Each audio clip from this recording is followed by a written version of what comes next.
Hello বন্ধুরা, বিন্দুস কিচেনে আপনাদের সবাইকে স্বাগত। সানডেতে বেশিরভাগ দিনই আমার বাড়িতে খাসির মাংস বা মটন আসে, তো আজকেও এসেছে। তা আজকের রেসিপিটা একটু অন্যরকম, বেশ লাল লাল ঝাল ঝাল করে আপনাদের কাছে আমি শেয়ার করছি। পেঁপে দিয়ে মটন কারি।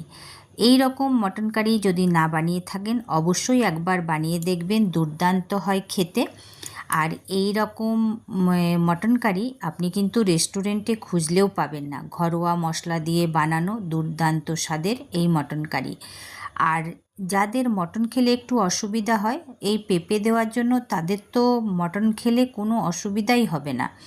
এই রকম খাসির মাংস বা মটন কারি গরম ভাতে দারুণ হয় খেতে। আজকে আমি এটা লাঞ্চে বানিয়েছি। চলুন কিভাবে বানিয়েছি সেটা একবার দেখে নিচ্ছি। মাংস রয়েছে 600 গ্রাম। খুব ভালো করে 2-3 বার পরিষ্কার করে ধুয়ে পুরো রান্নার হলুদটাই এই মাংসের মধ্যে দিয়ে দিয়েছি।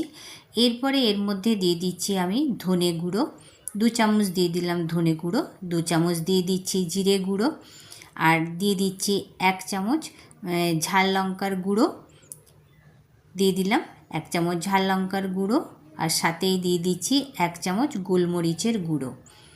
এখন আমি দিয়ে দেবো এর মধ্যে কাঁচা তেল দিয়ে বেশ ভালো করে এটাকে মেখে নেব, যেটাকে আমরা ম্যারিনেট করা বলি।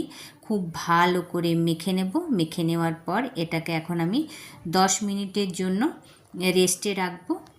ততক্ষণ আমি পেঁপেগুলো কেটে নিচ্ছি। দেখুন পেঁপেগুলো বড় বড় ডুমো করে কেটে নিয়েছি। আমি 4খানা পেঁপে দিয়েছি। এইবারে এই পেঁপের মধ্যে হলুদ আর নুন খুব ভালো করে মাখিয়ে নেব। আপনার প্রয়োজন অনুযায়ী পেঁপেগুলো দেবেন, যেরকম প্রয়োজন, যেরকম লোক বাড়িতে সেরকমই দেবেন। আমি এবারে পেঁপেগুলো ভালো করে ভেজে নেব। তেল গরম করে পেঁপেগুলো ছেড়ে দিয়েছি। পেঁপেগুলো ভাজা হয়ে গেছে। পেঁপেগুলোকে এবার তেল ঝরিয়ে তুলে নিচ্ছি। এইবারে ওই তেলের মধ্যে আরেকটু তেল দিয়ে ফোড়নে দেখুন তেজপাতা, শুকনো লঙ্কা, বড় এলাচ, দারচিনি, লং এগুলো নিয়েছি। আর একটু মাংসে তো চিনি একটু দিতেই হয় তেলের মধ্যে, তো দিয়ে দিলাম চিনি। এবারে ফোড়নগুলো সব দিয়ে দিলাম, একটুখানি নাড়াচাড়া করে নিচ্ছি। একটুখানি নাড়াচাড়া করে নেওয়ার পর দিয়ে দিচ্ছি পেঁয়াজ, লম্বা করে কেটে নিয়েছি। 5টে পেঁয়াজ লম্বা করে কেটে নিয়েছি। পেঁয়াজগুলোকে একটুখানি আগে ভেজে নেব। হালকা যখন রং ধরবে পেঁয়াজগুলোতে তখন এর মধ্যে দিয়ে দেব নুন। তো পুরো রান্নার নুনটাও এর মধ্যে দিয়ে দিলাম, পরে যদি কম হয় দেখে শুনে দেওয়া যাবে। পেঁয়াজগুলো ভাজা হচ্ছে। এদিকে নিয়ে নিয়েছি আমি কিছুটা পেঁপে, প্রায় 1 ইঞ্চির মতো পেঁপে গ্রেট করে নিয়েছি। ওর মধ্যে আদা, রসুন আর ভাজা পেঁয়াজের থেকে কিছুটা ভাজা পেঁয়াজ দিয়ে কাঁচা লঙ্কা দিয়ে মশলাটা করে নিলাম। মশলাটা সব দিয়ে দিলাম। খুব ভালো করে মশলাটাকে কষাবো যতক্ষণ না সমস্ত মশলার কাঁচা গন্ধটা যাচ্ছে। খুব ভালো করে মশলাটা 5-7 মিনিট ধরে কষিয়ে নিলাম।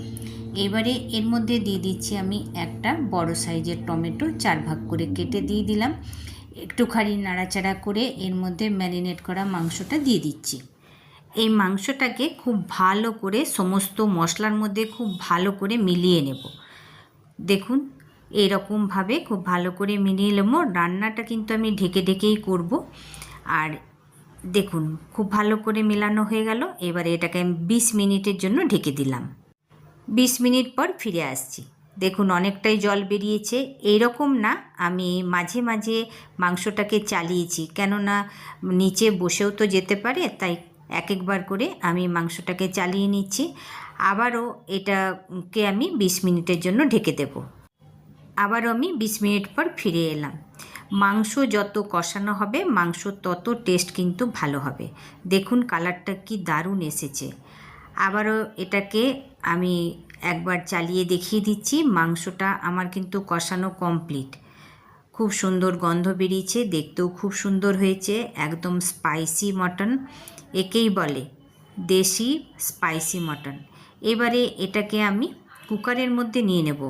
চাইলে কড়াইয়ে করা যায়, কিন্তু টাইম লাগবে। এবার আমি এটাকে কুকারে নিয়ে নিচ্ছি। তো কুকারের মধ্যে আমি মাংসটাকে নিয়ে নিচ্ছি। এরপর পরিমাণ মতো জল দিয়ে বসিয়ে দিলাম। খুব ভালো করে ফুটে উঠেছে। এবারে এর মধ্যে আমি দিয়ে দিচ্ছি গরম মশলা, থেতো করা গরম মশলা দিয়ে দেব। তারপর এটাকে একবার ভালো করে চালিয়ে নেব। সমস্ত কিছু একবার খুব ভালো করে মিলিয়ে নেব।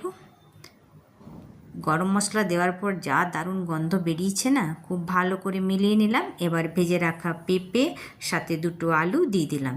এবার এটাকে আমি ঢাকাটা লাগিয়ে দেব, আর ফুল আঁচে একটা সিটি ফেলবো, আর কম আঁচে একটা সিটি দিয়ে গ্যাস সমেত এটাকে ছেড়ে দেব।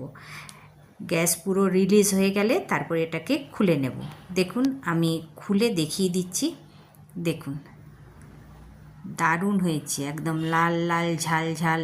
এই রান্নার মধ্যে কিন্তু আমি কোনো রকম প্যাকেট মশলা ব্যবহার করিনি, সমস্ত কিন্তু ঘরোয়া মশলাই, কিন্তু রঙটা দেখুন দারুণ এসেছে। এবার পেঁপেটা সিদ্ধ হয়েছে কিনা দেখে নিচ্ছে। সিদ্ধ হয়েছে, খুব ভালো সিদ্ধ হয়েছে, দেখতে কিন্তু দারুণ হয়েছে।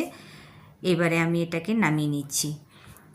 এইটা পোলাও, ফ্রাইড রাইস কোনো কিছুর সাথে এটা খাওয়া যায়, কিন্তু ভাতের কথাই আলাদা। এটা ভাত দিয়ে সবথেকে বেশি ভালো হবে খেতে। তাহলে বন্ধুরা, আমার এই পেঁপে দিয়ে মটন কারি বা খাসির মাংসের ঝোল আপনাদের রেসিপিটা কেমন লাগলো? রেসিপিটা যদি ভালো লাগে তাহলে অবশ্যই বিন্দুস কিচেনকে লাইক, সাবস্ক্রাইব করবেন, অনেক অনেক করে শেয়ার করবেন, অনেক অনেক করে কমেন্ট করবেন। আজ কিন্তু এইটা আমি না পোলাও না ফ্রাইড রাইস কারোর সাথেই নয়, এটা একদম উপজ্বলন্ত ভাতের সাথে খাওয়া হবে। তাহলে বন্ধুরা, এই রকম রেসিপি নিয়ে আবার হাজির হব। আর আমার রিকোয়েস্টে অবশ্যই একবার বানিয়ে দেখবেন। খেতে ভালো হলে অবশ্যই কমেন্ট করে জানাবেন যে আপনাদের কেমন লেগেছে। ভালো থাকবেন, সুস্থ থাকবেন, আবার দেখা হবে।